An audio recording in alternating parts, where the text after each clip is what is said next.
Pernahkah kamu bertanya, bagaimana alam semesta ini ada? Dari mana segala sesuatu berasal? Atau mengapa segala sesuatu di sekitar kita terus berubah, sementara ada juga hal-hal yang terasa tetap?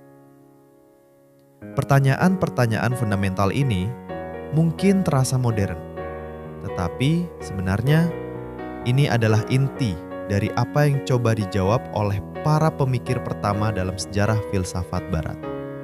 Mereka adalah para filsuf pra-Sokrates, tokoh-tokoh yang hidup sebelum Sokrates. Mungkin namanya terdengar asing, tapi gagasan-gagasan mereka jauh lebih relevan dari yang kita kira, bahkan di dunia yang serba digital ini. Jadi, mari kita selami dunia pemikiran mereka dan lihat bagaimana relevansinya masih terasa hingga hari ini. Latar belakang pemikiran. Siapa mereka dan mengapa penting? Sebutan pra-Sokrates memang terdengar seperti penanda zaman. Mereka adalah kelompok pemikir yang hidup di Yunani kuno jauh sebelum Sokrates, Plato, dan Aristoteles mendominasi panggung filsafat. Berbeda dengan pandang umum yang mungkin mengira filsafat kuno itu usang. Pemikiran mereka justru menjadi fondasi bagi sains, matematika, dan bahkan teologi yang kita kenal sekarang. Awalnya filsafat ini disebut sebagai filsafat alam atau fusi yang fokus utamanya adalah alam semesta dan bagaimana ia bekerja. Para filsuf ini berusaha mencari prinsip pertama atau arch dari segala sesuatu. Mereka ingin tahu apa inti dasar yang menyusun realitas, apa yang membuat alam semesta teratur tapi juga terus berubah. Gagasan mereka luar biasa. Bayangkan ribuan tahun lalu tanpa teknologi canggih, mereka sudah mencoba menjelaskan fenomena alam semesta secara rasional, tidak lagi sekedar mitos atau dongeng. Ini adalah lompatan besar dalam cara manusia berpikir tentang dunia. Mencari prinsip universal, dari mana segala sesuatu berasal. Fenomena astronomi, seperti gerakan planet dan bintang yang tetap, menunjukkan adanya keteraturan dalam semesta. Ini memunculkan pertanyaan besar. Apakah ada prinsip universal yang abadi yang mendasari segala perubahan dan kestabilan? Jika ada, apa prinsip itu? Para filsuf awal yang oleh Aristoteles disebut sebagai fisikoi percaya bahwa alam semesta memiliki kapasitas kreatif dan generatif. Bagi mereka, alam semesta bukanlah objek pasif, melainkan sebuah entitas yang hidup dan berjiwa, yang mampu menghasilkan dan menopang dirinya sendiri. Ini adalah inti dari pemikiran mereka, keyakinan bahwa ada penggerak utama di alam semesta. Mereka ingin memahami bagaimana alam semesta terbentuk dan mengapa perubahan bisa terjadi. Fokus mereka bukan pada kepribadian alam, tapi lebih pada mekanisme dan prinsip-prinsip yang mendasarinya. Mereka adalah ilmuwan alam pertama yang mencoba memahami realitas secara sistematis. Fisis dan eidos. Dua pendekatan berbeda. Dalam pencarian prinsip pertama ini, muncul dua pendekatan utama yang menarik. Pertama, ada gagasan tentang fisis. Ini merujuk pada alam semesta sebagai entitas yang bersifat impersonal, abstrak, tidak menarik, dan sunyi. Bagi sebagian filsuf awal, alam semesta hanyalah materi yang bergerak sesuai hukum-hukum tertentu, tanpa jiwa atau kepribadian. Kedua, ada gagasan tentang eidos. Ini adalah konsep yang diperkenalkan oleh filsuf Plato. Plato berpendapat bahwa realitas yang kita lihat di dunia ini hanyalah bayangan dari ide-ide atau bentuk yang lebih tinggi dan sempurna. Misalnya, meja yang kita duduki hanyalah representasi dari ide meja yang sempurna di alam eidos.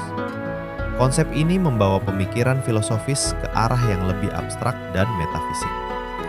Perbedaan mendasar ini menciptakan dua jalur pemikiran yang sangat berpengaruh dalam sejarah filsafat. Fisis berorientasi pada alam semesta material dan perubahannya, sedangkan eidos cenderung ke arah ide-ide universal dan abadi. Dari mitos ke logos. Pergeseran paradigma. Sebelum filsafat, manusia menjelaskan dunia melalui mitos dan dongeng. Dewa-dewi mengendalikan cuaca, nasib, dan segala fenomena alam. Namun, para filsuf pra-Sokrates mengubahnya.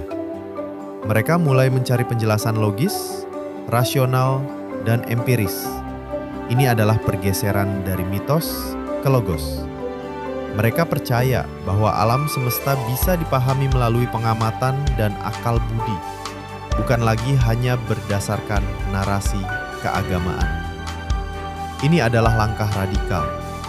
Mereka menolak gagasan mistik dan menggantinya dengan penalaran yang logis. Gagasan ini bisa kita temukan dalam teks-teks keagamaan Ibrahim atau bahkan dalam kosmologi Babel dan Mesir, yang mulai mencoba menyusun gambaran alam semesta yang lebih terstruktur. Ini adalah cikal bakal sains modern, di mana pengamatan dan logika menjadi kunci untuk memahami dunia. Tanpa pergeseran ini, ilmu pengetahuan mungkin tidak akan berkembang seperti sekarang.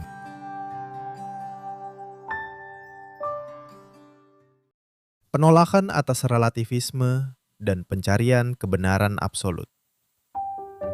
Salah satu poin penting dari filsafat pra-Sokrates adalah penolakan mereka terhadap relativisme. Mereka percaya bahwa ada kebenaran objektif yang bisa ditemukan, yang tidak bergantung pada pendapat atau persepsi individu. Berbeda dengan pandangan yang muncul kemudian, bahwa kebenaran itu relatif dan tergantung pada siapa yang mengatakannya. Para filsuf awal ini yakin ada prinsip-prinsip universal yang berlaku untuk semua. Ini adalah dasar dari pemikiran ilmiah, bahwa ada realitas independen yang bisa kita selidiki dan pahami secara objektif. Mereka mencari pola, hukum, dan struktur yang mendasari segala sesuatu yang berlaku secara universal. Warisan yang tak terlihat, pengaruh pada filsafat selanjutnya. Meskipun mereka hidup ribuan tahun lalu, pengaruh para filsuf pra-Sokrates sangat besar pada pemikir-pemikir setelah mereka. Plato misalnya, banyak terinspirasi oleh gagasan-gagasan Heraklitus dan Parmenides. Pemikiran mereka adalah jembatan menuju filsafat klasik Yunani yang lebih kompleks.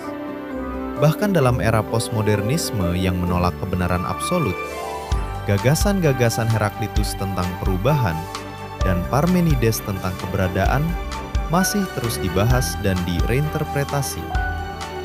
Ini menunjukkan betapa abadi dan mendasarnya pertanyaan yang mereka ajukan. Kita mungkin tidak selalu menyadarinya, tetapi banyak konsep dalam sains, filsafat, dan bahkan cara kita memandang dunia berakar pada pemikiran para filsuf awal ini. Mereka adalah para perintis yang membuka jalan bagi pemikiran rasional dan penyelidikan ilmiah yang terus kita lanjutkan hingga hari ini. Mengapa mereka masih relevan untuk kita hari ini? Mungkin kamu bertanya, apa hubungannya semua ini dengan hidup kita sekarang? Jangan salah, banyak sekali gagasan mereka yang kemudian berguna bukan hanya bagi para filsuf setelahnya, tetapi juga untuk kehidupan kita hari ini. Pertama, cara mereka mencari arche atau prinsip pertama. Ini adalah upaya untuk memahami dasar realitas. Di era kita, di mana informasi melimpah, kemampuan untuk mengidentifikasi inti dari suatu masalah atau fenomena adalah keterampilan yang sangat berharga. Kedua, pemikiran mereka adalah fondasi bagi banyak disiplin ilmu modern. Ilmu alam, matematika, bahkan cara kita berpikir secara kritis berakar pada gagasan-gagasan mereka. Ketiga, dan ini yang paling penting, mereka mengajarkan kita untuk selalu bertanya mengapa. Mereka tidak menerima begitu saja penjelasan yang sudah ada, melainkan terus mencari pemahaman yang lebih dalam, yang rasional, dan yang bisa dibuktikan.